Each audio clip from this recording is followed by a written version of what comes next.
azul.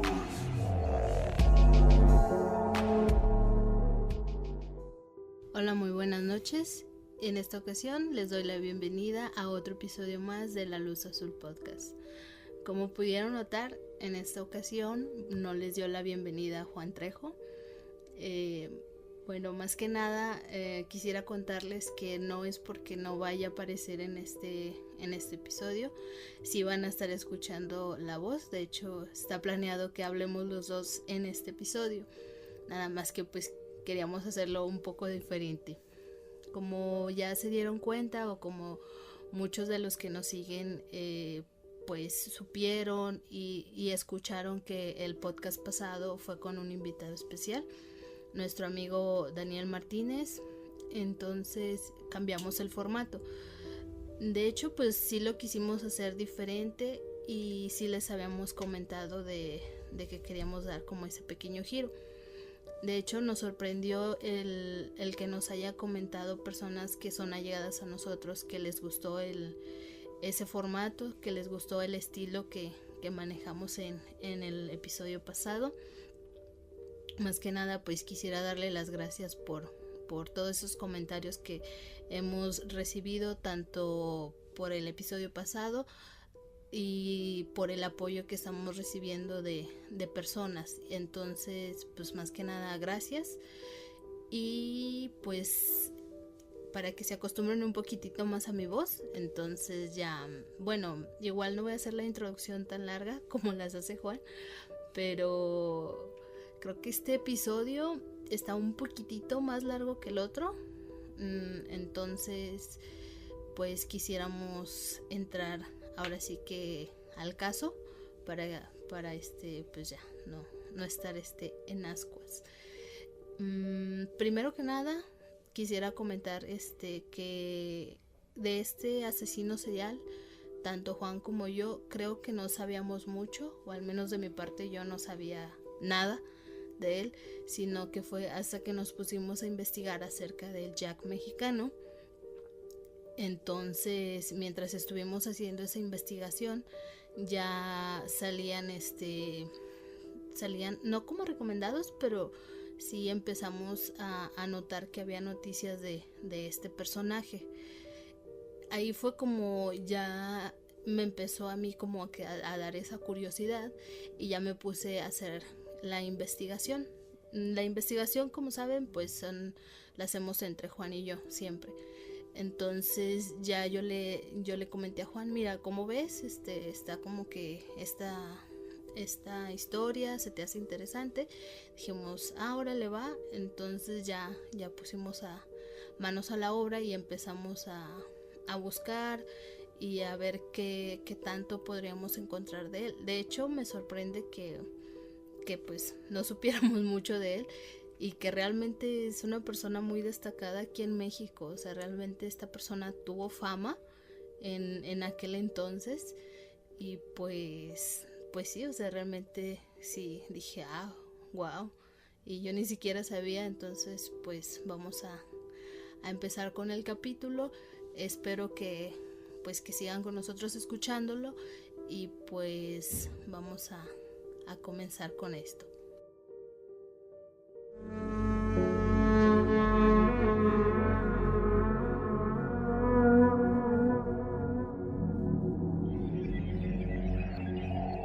El protagonista de esta historia es Gregorio Cárdenas Hernández, más conocido como el Estrangulador de Tacuba, o como le decían sus conocidos, Goyo, quien nació en la Ciudad de México en el año 1915, aunque algunos artículos mencionan que nació en Córdoba, Veracruz. Desde niño, sostuvo una relación enfermiza con su madre, Vicenta Hernández, una mujer dominante que lo reprimió hasta su adolescencia. Pese a esto, su alto coeficiente se hizo notar por su inteligencia en los estudios. Aún así, con muchos atributos a su favor, Goyo también tenía, pues se le sumaban varios defectos. De hecho, revisando su perfil psicológico, nos damos cuenta de que algo no anda muy bien. Según declaraciones de su madre, así como de algunos psicólogos y criminólogos que lo estudiaron, Goyo siempre tuvo problemas neurológicos. tenía un tic llamado mal romboidal o epilepsia crepuscular. Y también se menciona que tenía algunos problemas de esfínter. En cuanto a lo del mal romboidal y la epilepsia crepuscular, estuvimos investigando un poco, pero realmente eran términos médicos que no entendimos del todo. Entonces yo entendí un poco que esto se trataba como esquizofrenia o así de la mano con la paranoia, pero realmente es un problema, digamos, de que no psicológico, sería como ¿cómo se le podría llamar? Pues sí, yo creo que sí es más psicológico. Porque sí, yo tampoco entendí mucho, o sea, sí son como que términos muy extensos, no sé, pero yo entendí también que como que tenía alucinaciones por lo mismo de la paranoia y todo eso, pero sí, o sea, yo así en pocas palabras lo entendería como esquizofrenia. Sí, realmente pues sí está un poquito complicado de entender. A lo mejor sí, pues ya estudias medicina, pues ya lo entenderías, pero pues dado el caso, sí. Se nos complicó demasiado.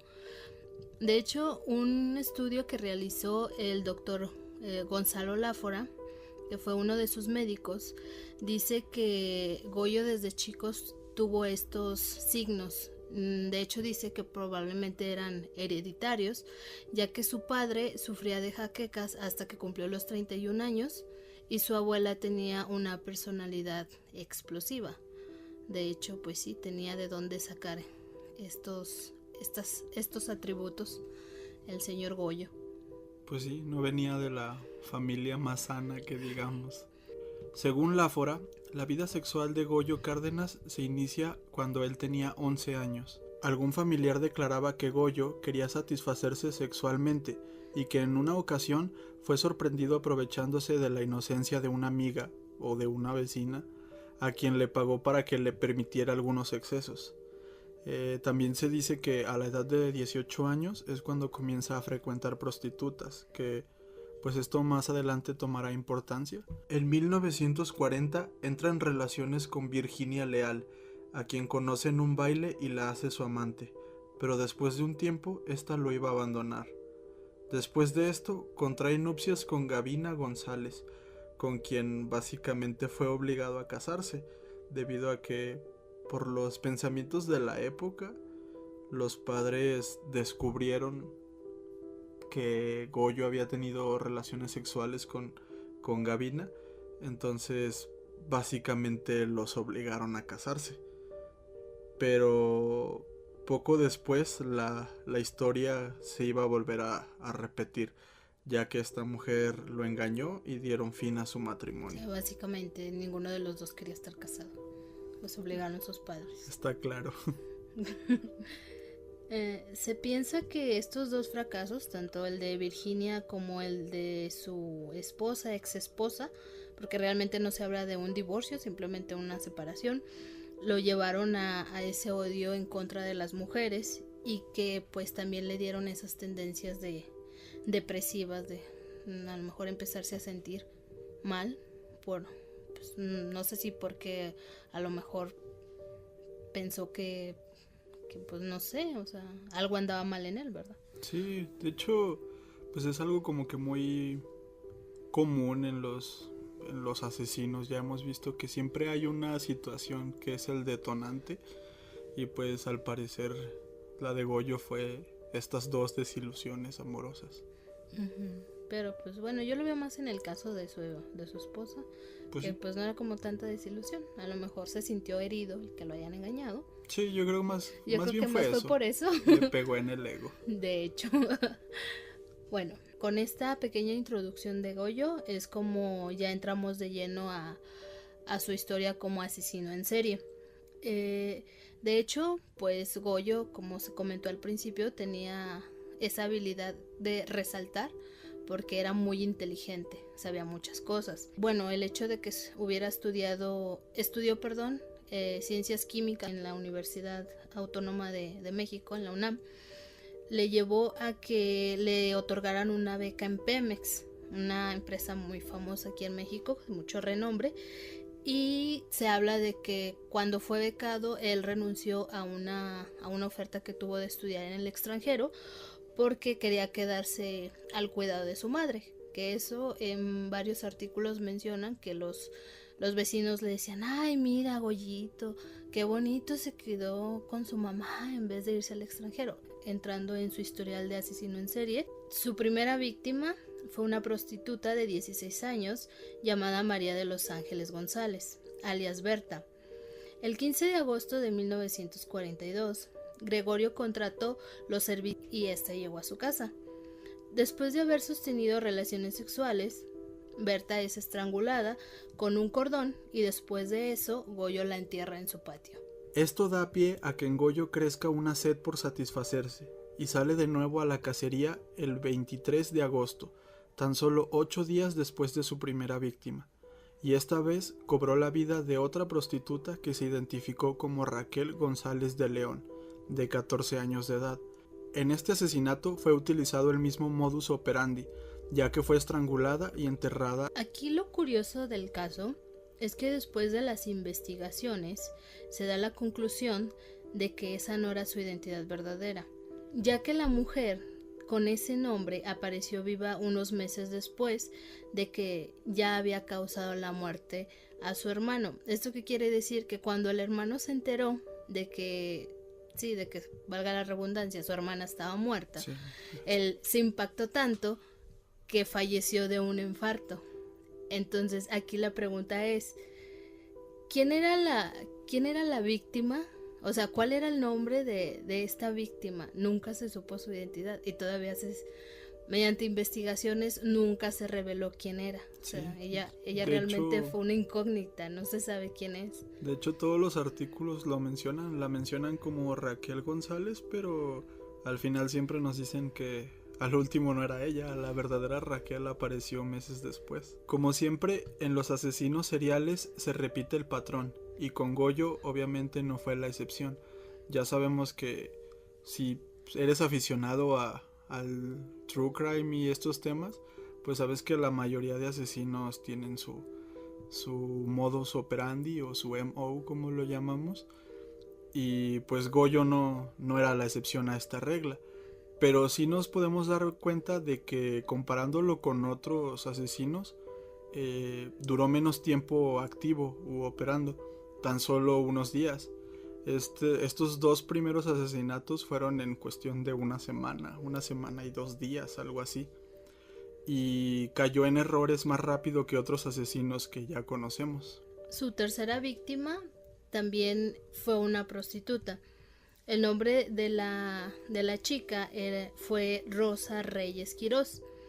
Aquí pues sí cambió pues el emote, ya que cuando estaban en la casa, Rosa pudo percatarse de que dentro de la casa de Goyo había algo que no le parecía nada normal. Una de las cosas que se relata o que tú puedes encontrar en los artículos es que realmente cuando llegó sintió esa cierta desconfianza y se puso a investigar en algo que ellos llaman su laboratorio. Como tal, nunca se describe cómo está la casa de Goyo, pero como pues ahora sí que dándonos un panorama general, muy probablemente era un cuarto pues o a un lado de la habitación donde acostumbraba a acostarse con las prostitutas, o no sé, pues ahora sí que muy cerca. Entonces Rosa lo que hace es que se pone a investigar ese laboratorio y al percatarse llegó a ella esa sensación de miedo y lo que hizo fue pues salir corriendo de ahí, estar lejos de Goyo. Lo que hace es que pues él se da cuenta y pues vuelve a repetir el patrón que hizo con las 2 chicas anteriores, tomar el cordón, estrangularla. Solo que en esta ocasión Rosa sí se defendió, sí se resistió, pero de igual forma pues logró matarla, Goyo logró matarla y pues fue lo mismo, acabó en el patio junto con las otras 2 chicas. Hay algunos artículos que dicen que esta chava tenía así como una expresión muy así como de horror, que decía que pues a Goyo sí le había como llegado, pues sintió ese remordimiento. Mencionan eso, y que pues la chava, como pues ya había puesto otras dos mujeres en el patio, lo que hizo fue que pues ya se le estaba acabando el espacio y a ella la amarró de pies y de manos para que cupiera. Pero pues como vemos siempre fueron chavas chicas, o sea, de 14, 16 años.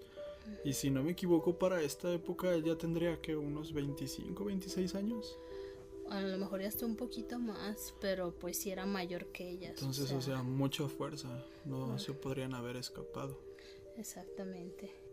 Su último crimen fue el que cambió por completo al Goyo al que ya nos estábamos acostumbrando, ya que fue a raíz de un mal de amores, porque él estaba interesado en una chica compañera de él en la universidad, una chica de nombre Graciela Arias Ábalos, que como ya lo dijimos era estudiante de la UNAM en la carrera de Ciencias Químicas. Y esta mujer rechazó tener un romance, ya que solo veía a Goyo como un amigo. Y esto fue algo que sinceramente Gregorio no pudo resistir, no pudo aceptar. Entonces en un arranque intentó besarla a la fuerza, a lo que Graciela respondió negativamente con una bofetada. Probablemente este hombre jamás iba a imaginar que alguna mujer se resistiera a sus encantos, pero pues siendo honestos, las mujeres con las que él solía tratar, lo acabamos de decir, eran prostitutas y recibían dinero por estar con él. O sea, entonces pues yo creo dentro de su cabeza sí era inaceptable que una mujer lo rechazara por la época, por sus problemas mentales y todo esto, pero pues para nosotros era, si lo vemos desde esta perspectiva, pues era como obvio. Yo creo porque tenía cierto estatus, y como lo dijimos al principio, estaba becado por una empresa petrolera, Pemex, muy importante, y pues él como que estaba cursando. Entonces yo creo como que dijo, pues realmente no entiendo cómo en mi posición esta escuincla me está diciendo que no. Sí, y de hecho, pues sí, también los vecinos siempre hablaban bien de Goyo. O sea, yo creo que fue todo el contexto, la situación, todo alimentó su ego, y ahí fue como de no, ¿cómo puede ser que me vas a rechazar tú a mí? Y pues también esta chica provenía de una familia, por así decirlo, poderosa, ya que su padre era Miguel Arias Córdoba, quien era un abogado penalista muy famoso por aquellos tiempos. Como ya lo mencionamos, el asesinato de Graciela fue un giro en el modus operandi de Goyo, ya que después de la declaración de amor y la bofetada que ya relatamos, bueno, aquí cabe mencionar que estaban en el carro de él cuando esto sucedió, ya que Goyo se había ofrecido a llevarla a su casa en el automóvil. Entonces, después de esta situación del intento de beso y la bofetada, Goyo se enfureció tanto que arrancó la manija de la puerta del carro y le pegó muy duro en la cabeza muchas veces a Graciela hasta que finalmente se murió. Después de este asesinato, Goyo fue a su casa, bajó el cuerpo y lo enredó en una sábana, y obviamente la enterró en el patio junto con las otras chicas que había matado. Y esto fue solamente 2 días después de su tercera víctima, siendo el 2 de septiembre. Cerrando el caso de los asesinatos y bueno, de estas 4 mujeres como opinión propia, creo que Goyo hizo como su hipocresía, o digamos que su cara más falsa que le pudo haber mostrado a toda la gente, ya que después de haber cometido todos estos crímenes, era un homicida, sí, o sea, eso está súper claro. Va y le dice a su mamá que pues él está loco, o sea, que él había perdido la cordura, que se sentía muy mal consigo mismo y que necesitaba que lo internaran en una clínica. Eso fue el día 7 de septiembre, o sea, digamos que poquitos días después de la muerte de Graciela. O sea, básicamente era un manipulador de primera y ahora sí que en lo personal es lo que peor me cae de muchos asesinos. O sea, igual no es que los idolatremos o algo así, pero siempre como que estas historias en las que el asesino se excusa en algo, siempre como que me caen peor. Y en este caso él, pues, previniendo todo lo que iba a pasar, ay mami, estoy loco, enciérrame en una clínica. O sea, qué hipócrita y qué cobarde también, la verdad. Sí, sobre todo cobardía, porque a lo mejor, o sea, pues era tan listo que ya sabía que pues si lo descubrían, o sea, era el peso de la ley sobre él. Digamos que pues también en esos tiempos la ley no era como que muy, digamos, muy estricta. No es que en México la ley sea muy estricta, siendo honestos, pero todavía como que en esos tiempos no tenían lo que son las cadenas perpetuas. Y de hecho no les daban todos los años que deberían de tener. Entonces realmente no era tan justa, pero de una u otra forma el señor sintió miedo, fue con mami a decirle, a llorarle, y pues ya, méteme, estoy loco, y ya, me hago pasar por loco y a mí ya no me hace nada. Entonces, como dice Juan, es algo bien hipócrita y que realmente en un asesino es lo que más cae mal, más uno llega a odiar. Después de que va y le llora a su mami, es internado con el psiquiátrico doctor Oneto Berrenque.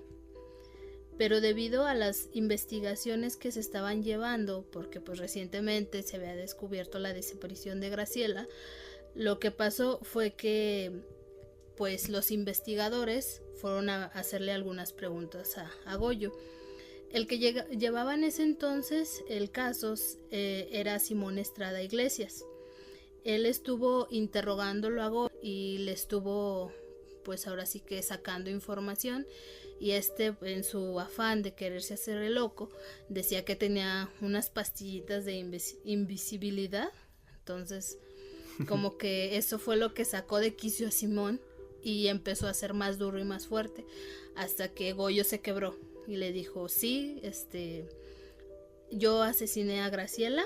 Ese mismo día a las 3 de la tarde, tanto Goyo, bueno, los policías en conjunto con Goyo fueron a la casa y él les estuvo señalando el patio, que fue donde enterró no solo a Graciela, sino a las otras tres chicas. Entonces pues ahí ya fue cuando se destapó todo el caso y ya fue cuando ya empezaron a pues ahora sí que a identificar los cadáveres.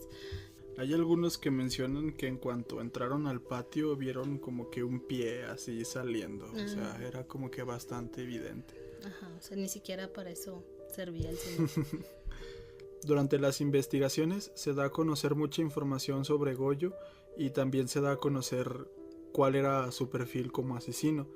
Los investigadores hallaron un diario escrito de puño y letra de Goyo que decía: el 2 de septiembre se consumó la muerte de Gracielita. Yo tengo la culpa de ello, yo la maté. He tenido que echarme la responsabilidad que me corresponde, así como la de otras personas desconocidas para mí. Ocultaba los cadáveres de las víctimas porque en cada caso tenía la conciencia de haber cometido un delito. Así que pues muy loco no estaba, ¿verdad? El día 13 de septiembre se le dictó auto de formal prisión y fue recluido en el Palacio Negro de Lecumberri, en el pabellón para enfermos mentales. Sí, cómo no. Sin embargo, sus abogados consiguieron que Goyo fuera trasladado al manicomio general de la Castañeda, supuestamente para recibir tratamiento. Allí le dieron electrochoques y le inyectaron pentotal sódico para determinar si realmente estaba loco o si solo fingía.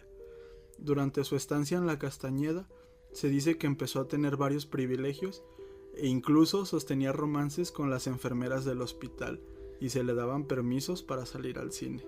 Realmente este tipo sí, que dicen es todo un caso. Como vemos, realmente el tipo de una u otra forma llegaba a manipular, porque eso es lo que es un manipulador. Realmente pues sí tenía problemas mentales, pero de una u otra forma todo lo lo hacía a su favor. Sí. O sea, él está recluido aquí, pues voy a sacar un beneficio de esto. Me hago el loco y voy a sacar otro beneficio de eso. Inteligente sí era, o sea, utilizaba su inteligencia para manipular, pero pues tonto la verdad es que no, nunca lo fue. Sí, no, nunca lo fue. De hecho, pues ahora sí que era muy listo y movía todo a su antojo. O sea, realmente y ahí es cuando entra lo que al principio les comentaba, que este señor sí es un ícono en México, porque realmente no fue tratado como un criminal, no fue tratado como un homicida, como un loco, sino que lo trataban como si fuera un famoso, una celebridad, porque ese fue el trato que le dio. Regularmente no le dan privilegios. A una persona que padece de sus facultades mentales, no le van a dar un privilegio de salirse al cine. Eso es obvio. Sí. O sea, y realmente cómo llegaba, o sea, qué ideas les metía a las enfermeras o al personal que estaba ahí para llegar a tener un romance. O si no un romance, a lo mejor, pues como acostumbraba a acostarse con ellas. El 25 de diciembre de 1947, 5 años que estuvo en la Castañeda.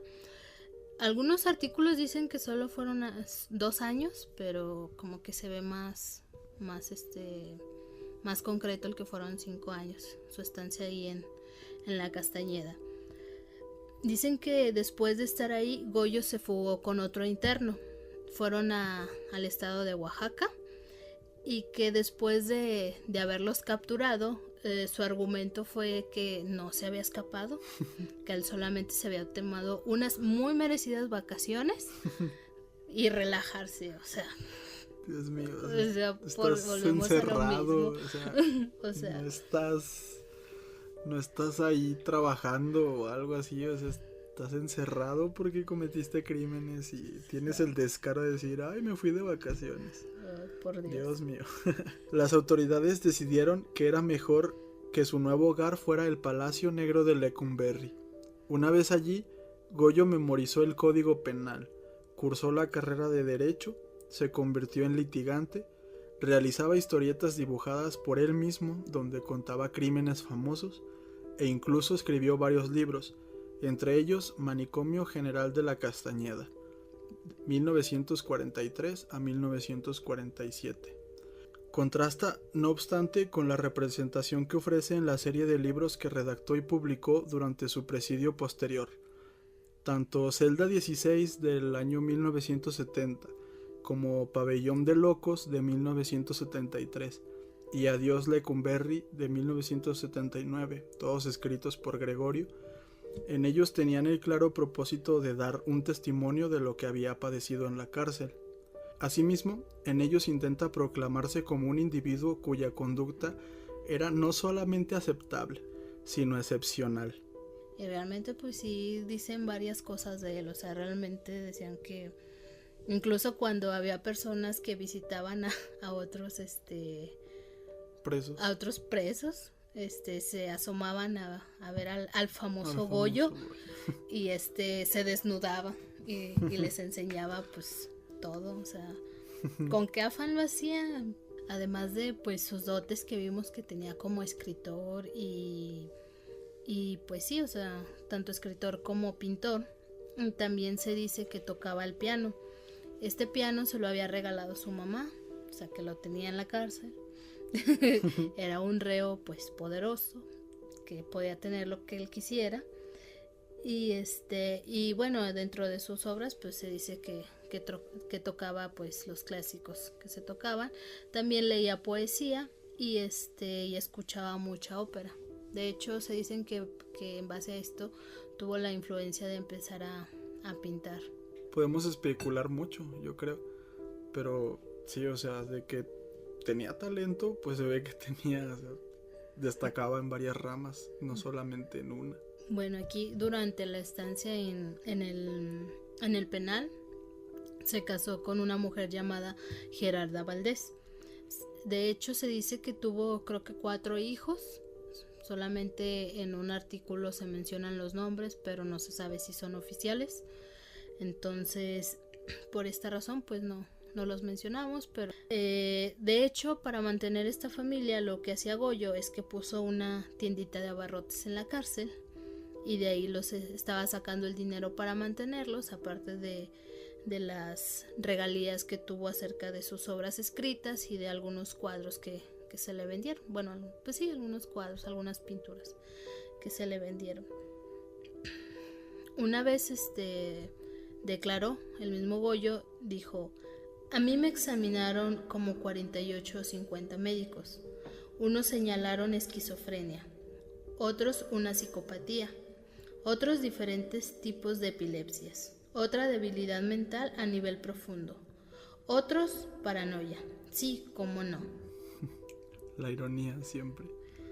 En 1976, la familia de Goyo apeló al entonces presidente de la República, Luis Echeverría Álvarez, quien, al determinar que Goyo era una celebridad, y aquí estoy haciendo comillas, una celebridad, terminó por indultarlo.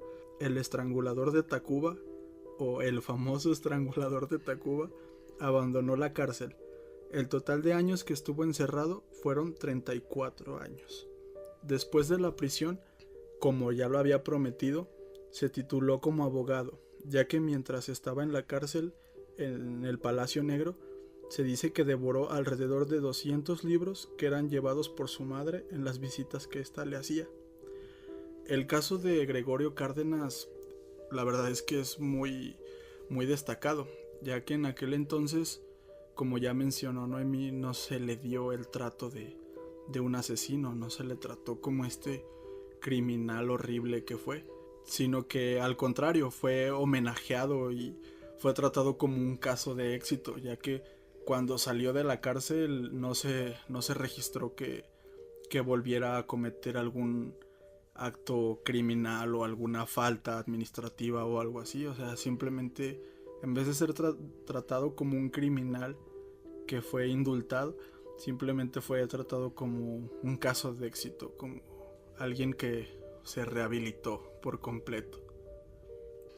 Después de que Goyo o que Gregorio Cárdenas abandonara la cárcel, se le invitó a dar una conferencia, por así decirlo.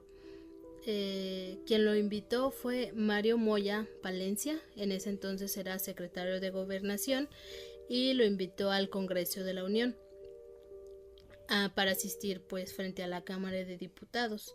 Y se dice que en esta invitación se le dio su homenaje muy merecido. O sea, realmente, pues tú eres, como dijo, tú eres un caso de éxito, entonces vale la pena exponerte. Y pues realmente recibió aplausos de todos los políticos que estaban en ese entonces. Y a lo que se dice que pues fue el primer serial killer o asesino serial al que se le dieron esos reconocimientos, y dijeron que era, bueno, ahí mismo los diputados dijeron y lo calificaron como un gran ejemplo para los mexicanos y un claro caso de rehabilitación. Entonces, ahí volvemos a lo mismo. Este hombre sí que, pues sí que la supo armar, ¿verdad? Y, o sea, fue él y también fue la época. O sea, yo leía un artículo en el que al final cerraba diciendo como que la mayor de las idioteces mexicanas. O sea, en una cámara de diputados se aplaudió y se homenajeó a un asesino serial, quien que hizo solamente pararse a hablar enfrente de toda esta bola de personas sobre su vida y vamos, eres la celebridad. Aplausos. No sé, o sea, parece sacado de un libro, de una distopía o algo así, o sea, no sé. Sí, en la que en vez de hablarle a un ¿cómo se puede decir? A un pintor o a un músico famoso, a una persona que haya destacado dentro de los deportes, no, fue a este asesino, Y dentro de los datos curiosos está que también se hizo una radionovela con la vida de Gregorio Cárdenas, de lo que se cuenta que pues mucha gente la escuchaba, entonces tuvo alta audiencia. También se vendieron sus obras de arte, que como dijimos, pues también le dio por pintar, y pues realmente fueron bastante caras. Estuve buscando por algunas, pero pues realmente no las encontré. No sé si porque por la época o porque pues realmente a nadie le interesa, bueno, más bien a nadie le interesa mostrar como sus pinturas, sino más bien lo que él fue. Muy probablemente fue por eso. Sí, de hecho yo creo que las personas que lo compraron por morbo, o sea, por decir, tengo esta pintura del asesino famoso. Sí. Y de hecho, también se hizo una obra de teatro titulada El estrangulador de Tacuba. Fue dirigida por Víctor Hugo Rascón. También se dice que mientras el rodaje de la obra estuvo presente el mismo Goyo para decirle al director que se estaba equivocando. O sea, básicamente le dijo, no, es que lo estás haciendo mal. Y le corrigió muchas cosas. A lo que ahí también se rumora que el director no estaba muy de acuerdo y como que lo corrió, fue así como de pues váyase. Y pues fue un desplante que a lo mejor Goyo no esperaba. Goyo Cárdenas murió el 2 de agosto de 1999 en la ciudad de Los Ángeles, California, y se convirtió de esta manera en el asesino serial más surrealista de la historia, o al menos de la historia mexicana. De hecho, también leí en algún artículo que por esta época se le quería hacer un monumento en la Ciudad de México. Se le quería construir así como que un busto y ahí como una placa conmemorativa. Pero pues por fortuna no se hizo, sino yo creo hasta ahora la seguiríamos viendo por ahí. O sea, eso que dices que le querían hacer un busto, un monumento. Pues realmente sabemos que en México tenemos varios personajes que destacando uno que hizo un homicidio masivo. Y ahí podemos, bueno, aquí en la ciudad de Aguascalientes no, pero en la Ciudad de México pueden ver su monumento. Entonces realmente pues es un dato algo gracioso. Goyo ha sido, además del único homicida que fue becado por la compañía petrolera Pemex, duró 34 años en prisión y estudió química, psiquiatría y derecho. Fue absuelto por el presidente de su país, hizo una carrera de abogado al salir de la cárcel, protagonizó decenas de libros. En ningún país del mundo ocurriría algo similar. Solo Goyo, nuestro mexicanísimo Goyo, podía conseguirlo. Y de hecho se dice que llamó mucho la atención de algunos investigadores internacionales y criminalistas, y incluso hay ensayos en los que lo llegan a comparar con Ted Bundy y con Jack the Ripper por esta afición o sea, con Ted Bundy pues por su capacidad de convencer a las personas, por esa manera de atraer a las chicas y esto, y pues con Jack the Ripper porque eran prostitutas y por el emo que llevaba, o sea, pero sí, yo creo que es lo más parecido que hay en México, aunque tenemos a este otro individuo que él quería ser el Jack mexicano, pues yo creo que si hay alguien al que podríamos llamar una especie de Jack mexicano, pues sería a este famosísimo Goyo, a este carismático Goyo. Sí, toda una celebridad el señor Gregorio Cárdenas. Y sí encaja realmente con cuando leí lo de Jack the Ripper, dije sí encaja perfecto en lo de que eran prostitutas. Sí. Muy probablemente como que el Jack mexicano se hubiera indignado. Pues él quería ser el Jack mexicano y pues realmente le dieron más el perfil a Goyo que él. Entonces... Y yo creo que Jack hubiera querido tener los focos que Goyo tenía, o sea, él hubiera querido, este hombre se hubiera muerto de la emoción si una cámara de diputados lo alaba y lo aplaude por la persona que fue. Sí, hoy no, de hecho, es que realmente es muy gracioso el caso, ¿no? Muy surrealista. O sea, realmente no.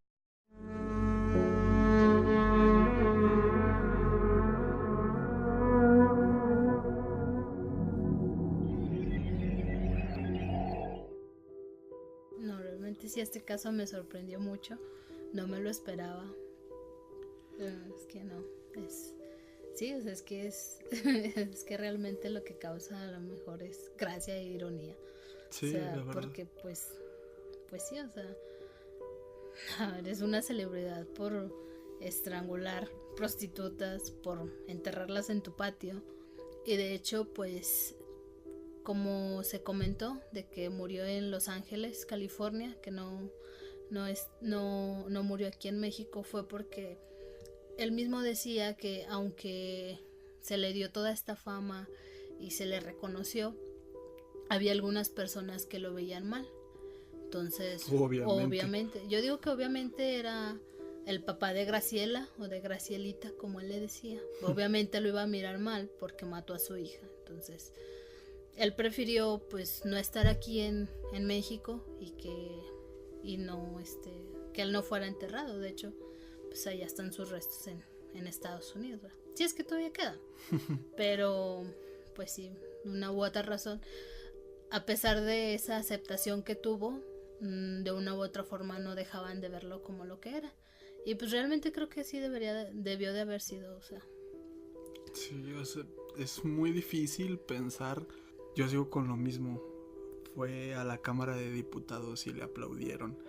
El presidente de la República fue el que lo perdonó y lo sacó de la cárcel. O sea, no sé, yo leo esto, investigamos esto y siento como si estuviéramos en un libro de ficción. O sea, ¿qué onda? Si eso pasara ahorita, imagínate cómo estarían las redes sociales, cómo estaría todo el mundo vuelto loco y no sé, o sea, es bastante extraño pensarlo. Realmente. O sea, sí, o sea, solo te lo imaginas en aquella época. Sí. Y con el gobierno que se tenía, es como que a diablos. Sí, la verdad. Un caso, pues ya lo dijimos varias veces, curioso, surrealista. Irónico, no deja de ser feo, o sea, fue un feminicida, fue un hombre malo que mató personas simplemente por el gusto de matarlas y un hombre que se aprovechó de las circunstancias de la época y que pues llegó a la fama siendo una mala persona. Exactamente, y pues de una u otra forma tuvo recompensas por hacer esto. Sería todo de nuestra parte. Les agradecemos que sigan escuchando el podcast y se quedaron en este capítulo. Esperamos que les guste mucho y nos vemos en el siguiente episodio.